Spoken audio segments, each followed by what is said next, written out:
Exclusivo do estudo sistematizado do livro de Provérbios, né? Como eu estava falando, estou aqui na igreja hoje, no meu escritório, no meu gabinete, e estamos preparando, né, o lançamento do PCML Digital 2.0, né? E será maravilhoso. Você não perde por esperar. Bom, pessoal, nós estamos empenhados no estudo sistematizado do livro de Provérbios. Ontem nós encerramos o capítulo de número 5. Hoje nós mergulhamos, entramos novamente agora no novo capítulo, dessa vez o capítulo de número 6, que traz algumas dicas interessantíssimas aqui. É bem curioso porque isso foi escrito, praticamente 3.000 anos atrás, mas as instruções são tão frescas e tão precisas que parece que vão sair ainda no jornal de amanhã. Então, se você estiver conectado, realmente ligado nisso, você vai poder realmente otimizar o seu potencial inteiro por meio de instruções da parte de Deus que vão nos enriquecer e também se livrar de alguns problemas. Eu quero começar o livro de Provérbios, capítulo 6, do verso 1 ao verso 5. Nós vamos trabalhar com esse conteúdo hoje, Provérbios, capítulo 6, verso de número 1 a verso de número 5. Diz assim: filho meu. E ele começa mais uma vez dando direções claras aos filhos, né? Filho meu, se ficastes por fiador do teu companheiro, e se te empenhastes ao estranho, estás enredado com o que dizem os teus lábios. Estás preso com as palavras da tua boca. Nós ficamos enredados, presos com a palavra que sai da nossa boca.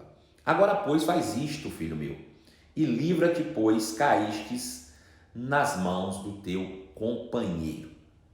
Vai, prostra-te e importuna o teu companheiro.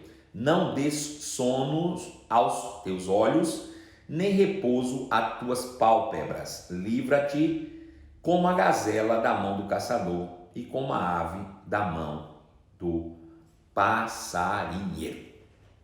Interessante demais.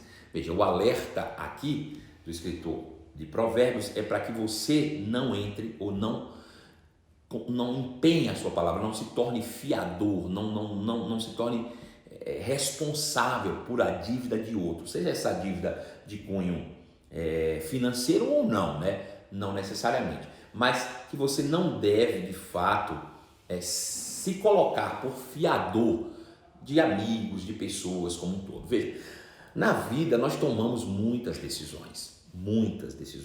E essas decisões muitas vezes acabam sendo decisões impensadas. E por causa disso, acabamos caindo em verdadeiras armadilhas ou ciladas, né?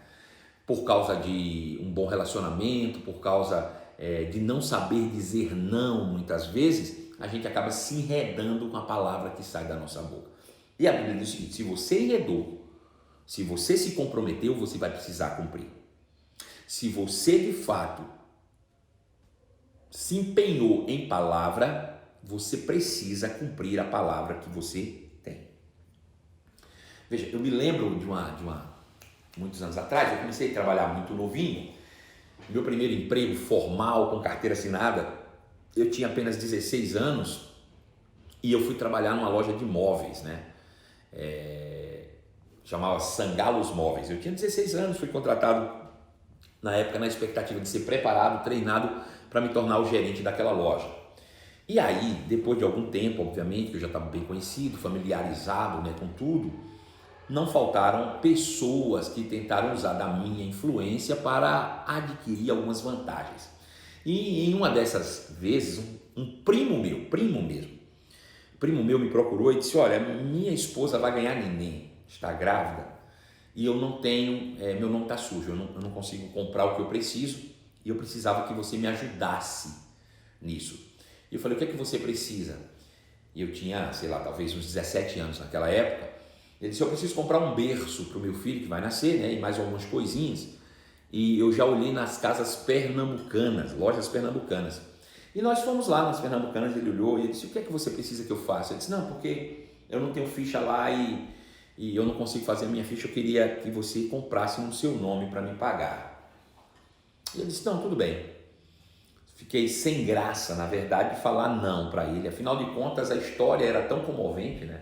E eu muito inocente também na época, muito criança ainda, muito sem instruções, né? Acabei cedendo a esse apelo do meu primo e fui lá nas Americanas pela primeira vez. Eu nunca tinha comprado nada a crédito para mim mesmo. Nunca tinha comprado a crédito para mim mesmo e fui tirar pela primeira vez para uma pessoa, né? Um terceiro em meu nome. Né? E a gente acredita na boa fé das pessoas. E acontecem muitas vezes pessoas que não têm, passam por dificuldades e a gente, né, acaba cedendo isso e dá certo. São pessoas honestas, são pessoas corretas. Só que assim, veja, a pessoa que já não consegue financiar para si mesma e precisa do nome de outra, já está demonstrando que não tem um caráter muito bem aprovado, que por mais que tenha tido problemas, já deixou o seu nome empipinado, né? Bom, eu fui lá e tirei esse berço lá para esse meu primo, né? E aí fiquei despreocupado, entreguei o carnê na mão dele, era para pagar em 3 vezes, eu achei que aquilo estava resolvido. E depois de aproximadamente 120 dias, 90, 120 dias mais ou menos, eu recebi uma carta do meu banco, na época eu tinha 17 anos, mas já tinha contas em banco, me falando de uma restrição e que estava de fato comprometendo, né, o meu sucesso lá no banco, né? A minha conta estava travada. E aí eu fui descobrir essa pendência nas casas pernambucanas. Eu falei, eu nunca comprei nada nas pernambucanas. E aí fui lá, quando eu cheguei lá, é que eu descobri que o abençoado não tinha pagado nenhuma prestação, nenhumazinha. Nem a primeira ele pagou, ele não pagou nada, absolutamente. E aí, obviamente, que isso recaiu uma dívida sobre o meu nome, né? Mesmo que não tivesse sido em meu nome, eu tivesse sido fiador, ainda assim a fiança cairia sobre mim. E, infelizmente, eu tive que assumir aquela dívida. Fiz um acordo na época e me sacrifiquei, né? E paguei. E depois desse dia, nunca mais eu vi o abençoado. Veja, eu tenho 45 anos, né?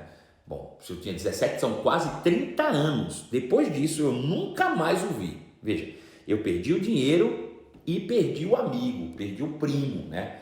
Por causa de uma palavra empenhada, por causa de que eu abri mão de ceder a ser fiador de alguém. Agora veja, o tempo passa, né? E eu pergunto, quem aqui já não serviu de fiador e se arrependeu, né? Como disse aí também a Ana Borges. Mas por outro lado, quem aqui também nunca precisou de um fiador, né? Eu também me lembro de uma época, eu não quero falar só o quanto eu fui bonzinho, né? Eu quero te mostrar uma época também que foi complicada para mim. Eu trabalhava numa empresa aqui em Belo Horizonte, aí eu já vim para Belo Horizonte com 18 anos, 19, eu decidi que ia trazer um monte de amigos meus da Bahia para cá. E aí trouxe 4 amigos meus da Bahia para cá. Eu queria ajudá-los a começar uma vida nova. E nós fomos morar numa casa muito pequenininha, apertada. E como as coisas começaram a dar certo, todos eles estavam trabalhando, eu falei, gente, vamos alugar uma casa grande, porque cada um paga um pouco e não vai ficar pesado para ninguém. E naquela época, isso foi em 95, acredito eu, aproximadamente, 95, nós alugamos uma casa gigante na época. Eu me lembro que naquela época nós pagamos de aluguel R$500 naquela casa. Era uma casa enorme, imensa, 5 quartos, área, varanda, nenhum condomínio fechado. Era algo extraordinário. E assim, não ficava pesado para ninguém, né? Naquela época eu devia ganhar em torno de uns R$1.000 por mês, pagava 100, cada um pagava R$100, né? E isso não ia ficar pesado para ninguém. Pois bem, nós fomos morar nessa casa e durante os primeiros meses tudo ocorreu bem, né? Eu levei esses mais 4 amigos meus, morávamos em 5 nessa casa e tudo corria bem. Bom, mas para mim alugar essa casa eu precisei de um fiador. E aí um amigo meu que trabalhava comigo na minha empresa, na empresa que eu trabalhava, disse, olha, eu tenho meu cunhado, o esposo da minha irmã, ele tem casa própria e pode, eu vou conversar com ele para servir de fiador para você. E aí conversou com o cunhado disse, não, tudo bem, pode ser. E aí passou a ser fiador da casa que eu morava, né? E o nome dele é até Flávio, o nome desse rapaz. E ele passou a ser meu fiador. Bom, os 5 primeiros meses tudo deu perfeitamente bem, 4, 5 meses. Só que aí eu fui demitido da empresa que eu trabalhava. E quando eu fui demitido, os outros 4 rapazes que moravam comigo, que trabalhavam também na mesma empresa, o que eles fizeram? Bom, se Marcelo foi demitido da empresa e eu permanecer com ele lá, quem vai ser demitido sou eu. E eles, mesmo tendo eu sido a pessoa responsável por trazê-los para Belo Horizonte, ter dado a oportunidade, ter colocado eles para trabalhar na empresa qual eu era gerente, quando eu fui demitido, eles saíram da casa, todos eles saíram e me deixaram sozinho. Agora veja, eu fiquei numa casa para pagar R$ 500, porém agora eu estava demitido, não tinha trabalho, não tinha emprego e tinha o aluguel nas minhas mãos. Então, a princípio eu tinha um outro negócio e tentei ainda de alguma forma correr para levantar recursos e fazer. Ainda fiquei uns 3 meses ali conseguindo pagar aquele aluguel, mas depois do terceiro mês o negócio complicou e eu já não consegui pagar mais. E aí o negócio enrolou. E aí foi multiplicando. Eu sei que eu fiquei devendo uns 5 aluguéis ainda, né? E depois que fiquei devendo 5 aluguéis, aí entraram na justiça e foi atrás do meu fiador. E esse rapaz me xingou, me falou, me chamou de caloteiro, me chamou de tudo quanto era nome. E não deixava de ter razão. Só que, assim, foi um acontecimento na minha vida. Então, quando chegou no momento que eu tentei fazer os acordos, mas não conseguia pagar, porque se eu não conseguia pagar aluguel, eu também não conseguiria pagar acordo. Enfim, eu acabei saindo dessa casa, né? E por um tempo eu morei praticamente na rua. Não morei literalmente na rua, porque eu tinha um negócio que era um bar e eu fui morar dentro do bar, né? Eu dormia em cima dos freezers no bar, para não importunar ninguém. Entreguei lá e fiquei com a dívida. E a dívida foi para a justiça e começaram a pressionar o fiador, querendo penhorar a casa dele, foi aquela confusão e eu tentando. Eu sei que, por fim, ainda ficou uma dívida de uns R$2.000 e poucos lá para pagar. E esse rapaz, o fiador, foi lá e pagou essa dívida de R$2.000 e poucos para não ter sua casa vinculada num processo. Rapaz, aquilo doeu tanto no meu coração, mas eu não tinha nenhuma condição, né, de resolver o problema naquela questão em si. O que aconteceu de fato? Eu chamei ele e falei: olha, Flávio, eu não tenho condição hoje de pagar essa dívida. Eu sei que você já pagou, você está fazendo isso. E eu te digo uma coisa, um dia eu ainda vou te pagar isso. O primeiro dinheiro que chegar nas minhas mãos, o meu primeiro compromisso é arcar essa dívida com você. Ele disse: você vai pagar nada, você é caloteiro, e me xingou de tudo quanto foi não. Pois bem, eu voltei a trabalhar de novo, ganhando pouco, ganhando em torno de uns R$300 por mês. Eu ganhava 1.000 e tanto, passei a ganhar 300. Mas sempre com isso na cabeça, eu preciso honrar esse compromisso. E aí eu tinha um dinheiro pendente há muito tempo, que de repente esse dinheiro saiu. Do nada, saiu o dinheiro. E era R$5.000 na época. R$5.700 aproximadamente. E eu estava devendo 2.000 e pouco para esse rapaz. Quando esse dinheiro saiu, eu fui atrás do Flávio, né? Descobri o telefone dele, já tinha se passado uns 2 ou 3 anos. Aí eu peguei o telefone, liguei para ele e falei: Flávio, aqui é Marcelo. Que Marcelo? Aí eu expliquei. Quando eu expliquei, ele me xingou de novo. E eu esperei ele falar tudo. Depois que ele falou, eu disse: ô Flávio, eu queria te falar uma coisa. Você lembra que eu falei com você que o primeiro dinheiro que chegasse nas minhas mãos eu queria te pagar? E ele disse: sim. Eu disse: pois bem, chegou um dinheiro na minha mão e eu sei que eu não tenho como calcular juros desse período, porque senão seria impagável a dívida para mim. Mas eu quero, o dinheiro que eu recebi eu quero passar para você. Me dá o número de uma conta que eu vou colocar para você. E aí ele me deu o número da conta e eu peguei os 5.000 inteiro e coloquei na conta dele. Eu não coloquei os 2.000 e pouco, eu coloquei os 5.000 todo. Eu falei com ele que o dinheiro chegasse nas minhas mãos eu ia colocar. E peguei 5.000 e coloquei na conta dele. Quando ele viu esse dinheiro na conta, ele me ligou e me pediu tanto perdão que você não faz ideia. E me disse assim: eu sei que verdadeiramente você é um homem de Deus. E ele era cristão também. Ele disse: eu sei que verdadeiramente você é homem de Deus. E depois disso, graças a Deus, o meu conceito com ele subiu. Eu não carreguei um peso de consciência na minha vida. Eu não precisei desaparecer. Eu já o convidei muitas vezes para vir na minha igreja. E ele chegou a vir muitas vezes. Por quê? Porque eu arquei com a minha palavra. Então veja, a princípio eu não tinha como resolver o problema. Mas depois eu não me esquivei do problema. Eu fui atrás a resolver o problema. Tem gente que acha que porque o tempo passou, o problema está resolvido. Tem gente que compra na expectativa de esperar 5 anos para não pagar. Tem gente que já faz isso de caso pensado. E é sobre isso que o escritor de Hebreus, o escritor de Provérbios vai tratar, né? Nesses primeiros versículos aqui do capítulo de número 6, né? Ele diz: não podemos tratar por comum as palavras que saem da nossa boca, né? Quem não já se serviu de fiador ou precisou de um fiador? Infelizmente o mundo lá fora, ele cria mecanismos que são contrários aos princípios de Deus, propositadamente. Essa questão de fiança, de fiador, já é algo muito sem noção. Por quê? Porque ele vai na contramão do que a palavra de Deus diz. Ele já é feito para criar armadilhas, gatilhos de aprisionamento, ou de discórdia, ou de confusão, né? Então, essas questões, que a gente vê isso cotidianamente, são geradas por princípios mundanos. E ele vem trazendo esse alerta para nós cristãos aqui, para que vivamos princípios celestiais e não princípios do mundo, né?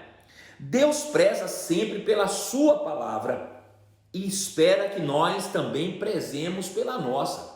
Afinal de contas, nós somos filhos de Deus. Se somos filhos de Deus e a palavra de Deus tem poder, tem valor, a palavra que sai da nossa boca deve ter também a mesma equivalência da palavra que sai da boca de Deus. Nós somos filhos, nós somos seres espirituais, nós precisamos zelar por aquilo que nós falamos, por aquilo que sai da nossa boca, pelo nosso comprometimento. Tem pessoas que erram cotidianamente porque não sabem dizer não. Sabe, você não deve dizer sim para algo que não está no seu controle, que você não tem controle sobre isso. Não se empenhe com palavras em algo que você não tem realmente a capacidade de resolver. Tem gente que erra nesse contexto, né? Não sabe dizer não e aí acaba se comprometendo e comprometendo a vida de outras pessoas. Está sempre querendo aparecer, está sempre querendo evidenciar-se, mas se compromete com coisas que não são capazes de arcar. Então, Deus tem expectativa de que nós honremos a palavra que sai da nossa boca como Ele honra a dele. Se você diz que vai comprar e vai pagar, pois compre e pague, rapaz. Se você diz que vai acertar, acerte. E se não teve condições de acontecer algum problema, se exponha. Não espere um cobrador na tua porta. Vai atrás. É disso que ele está falando. Veja que interessante, nossa palavra deveria ser, de fato, o nosso bem mais precioso. A nossa palavra deveria ser o nosso bem mais precioso. Houve um tempo, por incrível que pareça, que você não precisava assinar promissórias, que você não precisava dar cheques. Houve um tempo que você não precisava usar cartão de crédito, não. As pessoas empenhavam um fio de bigode, né? Figurativamente, eles empenhavam a sua palavra. A sua palavra valia. Hoje, a cada dia que passa, a gente desqualifica mais a palavra. As pessoas já não acreditam naquilo que se fala. A palavra não é suficiente.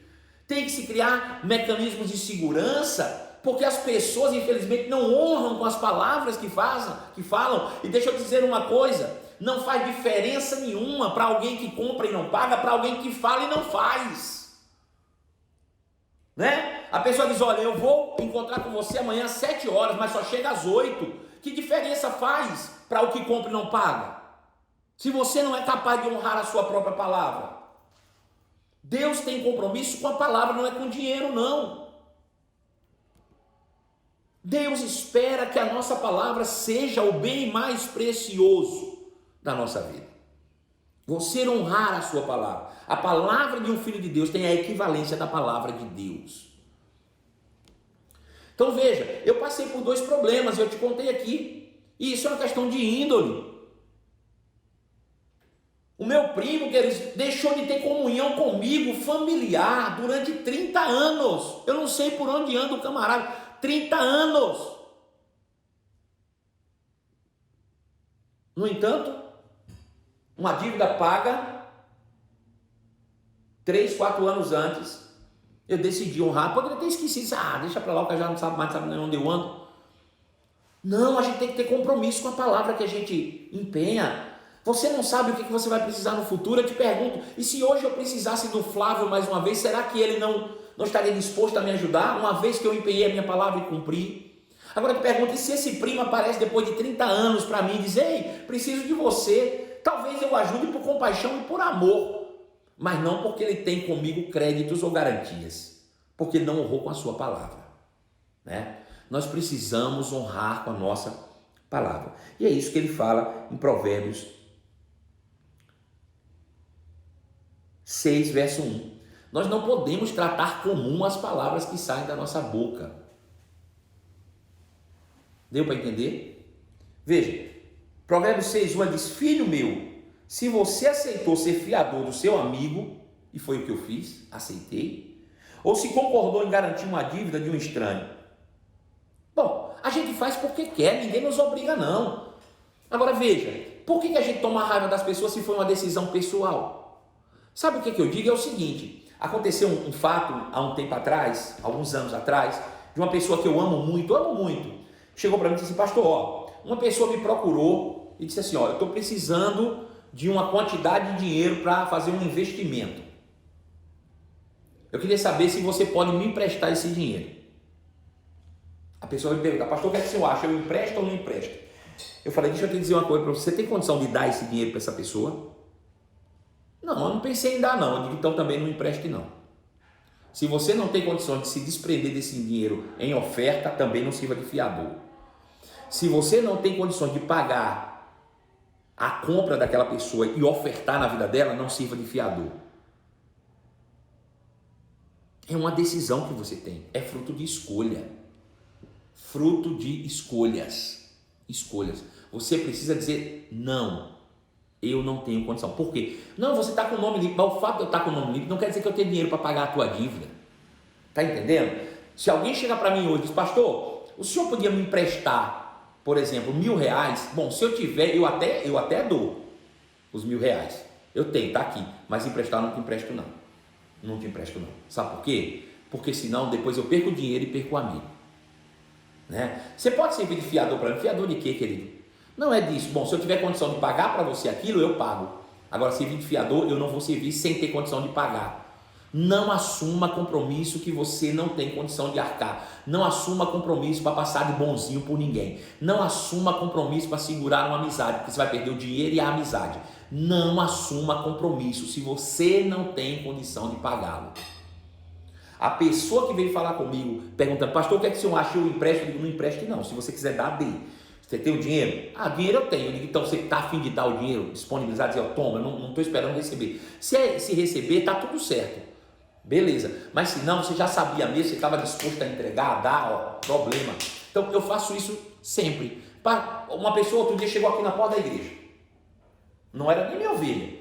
Não, porque eu tive um problema, pastor, uma coisa assim, eu queria que o senhor me emprestasse R$200. Eu disse, você quer quanto emprestar? 200. Eu tirei a carteira e disse, ó, um negócio assim. 200 eu não tenho para te emprestar não vou te emprestar não. Mas eu vou te dar 100zão. Dado, toma, é seu. Não, pastor, que é isso? Eu não preciso de dinheiro dado não, foi um problema que eu passei, eu vou receber e vou arcar. O dinheiro é seu. O dinheiro é seu. Eu estou te dando, porque eu não vou ter desgaste nunca com você de esperar que você me pague. Você quer o dinheiro ou não quer? Estou te dando. Eu prefiro te dar 100 do que te emprestar 200. Agora você já tem 100, só falta 100. Vai atrás de outro que possa te dar mais 100. Porque emprestar eu não vou te emprestar não. Resultado, eu tenho a pessoa hoje na convivência e não tenho expectativa de receber. Nem muito obrigado a pessoa veio me dar depois. Ao contrário, já arrumou, foi confusão comigo. Então, se tem, eu dou. Se não tem, não empresto. Deu para entender isso? Então, veja, é uma escolha. Ele disse, se você escolheu, meu filho, você aceitou. Foi uma proposta, você aceitou porque quis. Sabe outra coisa que eu vejo sempre? Pessoas que vivem pegando cartão de crédito emprestado de outras.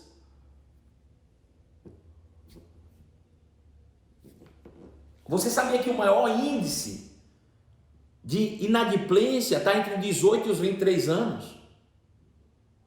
Meninos que fazem cartões de crédito, irmãos, e saem por aí emprestando. Não sabem dizer não. Está entendendo isso? Isso não pode ser algo comum no nosso meio.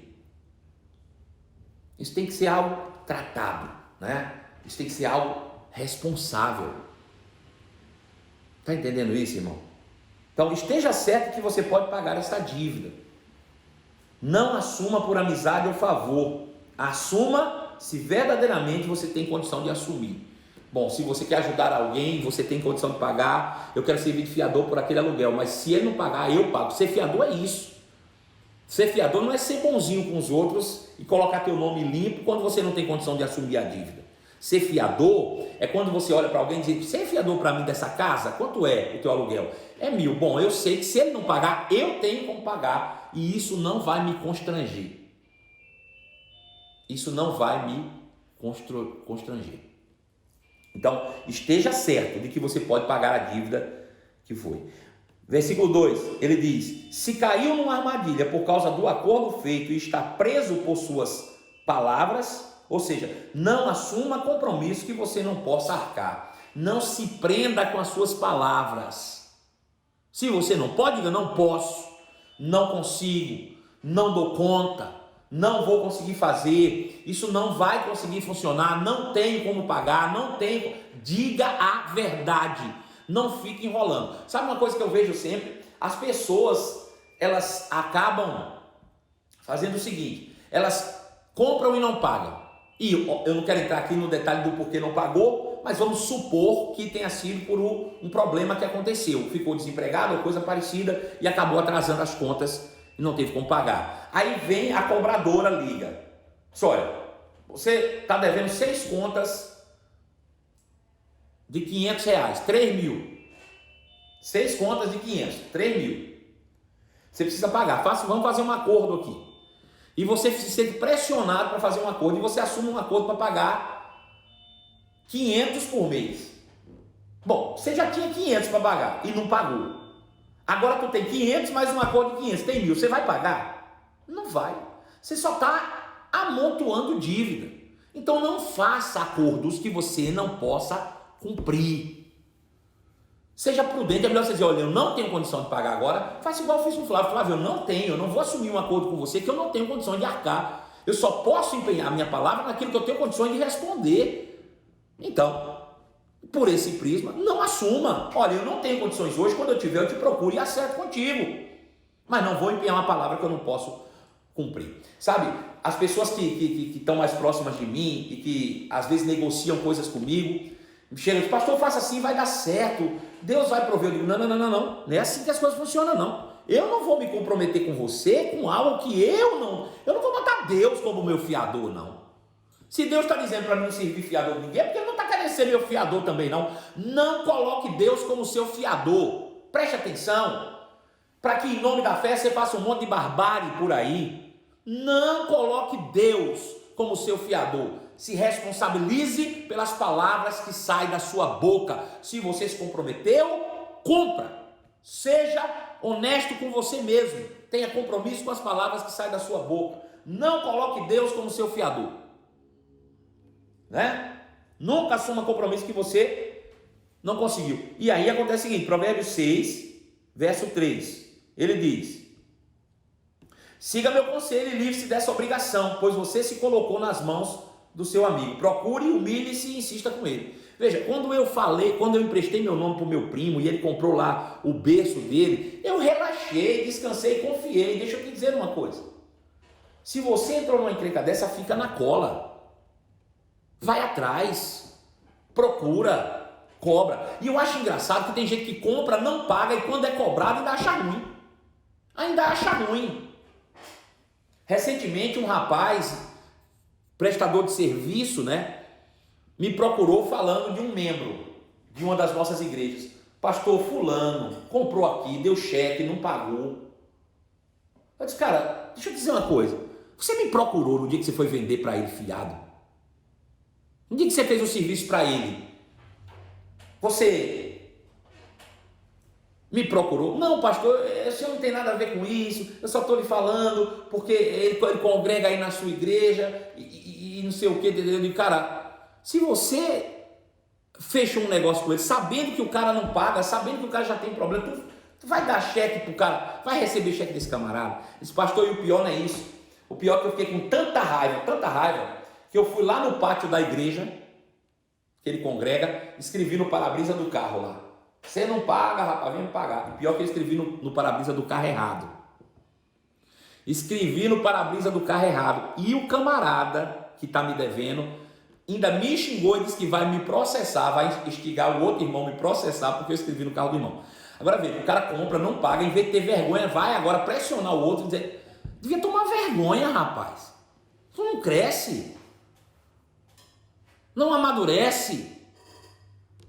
Sabe, uma vez uma pessoa chegou para mim e disse assim: pastor, eu queria que o senhor orasse por um processo na justiça. Eu disse: claro. Quando eu disse claro, o senhor disse: pergunte a ela que processo é esse.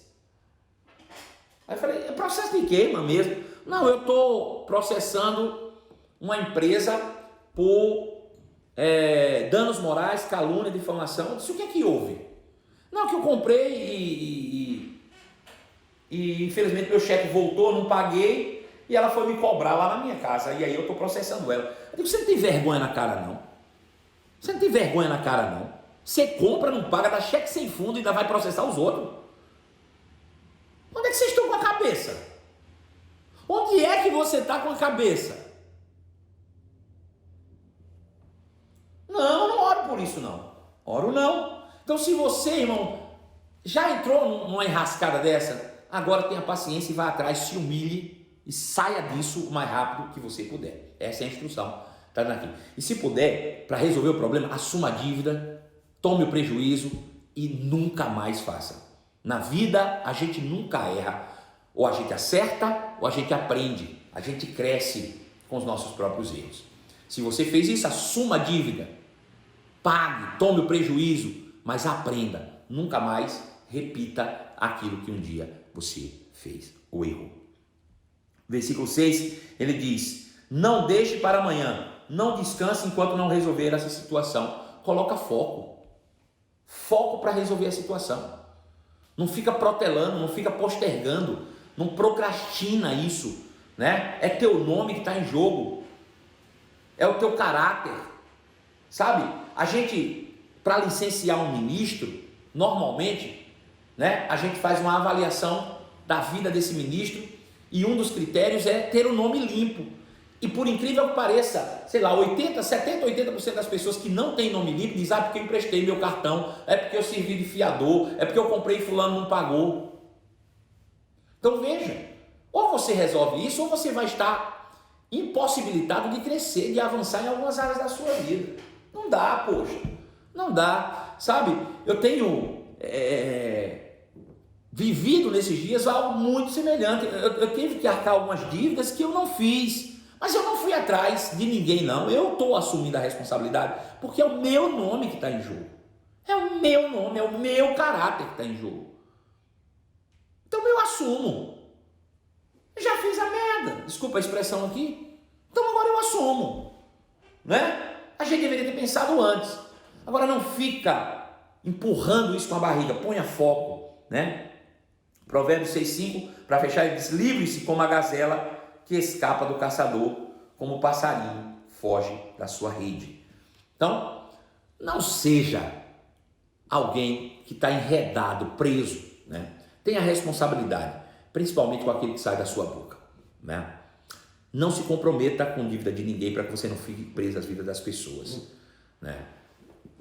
É melhor você dar do que receber. Hoje à noite nós vamos falar na Mente de Cristo um pouco sobre isso. Ele diz, quando você emprestar para alguém, empreste sem ter expectativa de receber. Empreste porque você tem para dar. E aí você vai ser privado, né? Eximido de passar por constrangimentos e problemas, como a gente vê no cotidiano. Bom, passei do horário já foi 38 minutos. Normalmente aqui é só 20, 25, 28, mas hoje o negócio rendeu. Bom, quero deixar para você o meu carinho, o meu abraço e o conselho, princípio praticável, vá atrás de quem você se enredou com a palavra. Se você deu palavra para alguém e não está cumprindo, vá atrás, se responsabilize com a palavra que saiu da sua boca. Faça isso, faça uma faxina na sua vida a esse respeito, faça uma varredura e veja as pessoas que ao longo da sua vida você empenhou-se com palavras e não cumpriu, e procure se redimir para que você tenha crédito, não diante dos homens, mas diante do nosso Deus. O princípio praticável de hoje é isso. Purifica a tua vida, em nome de Cristo Jesus. Para mim é uma honra estar com você, um beijo no seu coração. E nós temos um encontro marcado logo mais às 23 horas com o estudo da nossa série A Mente de Cristo. Beijo no seu coração e até lá.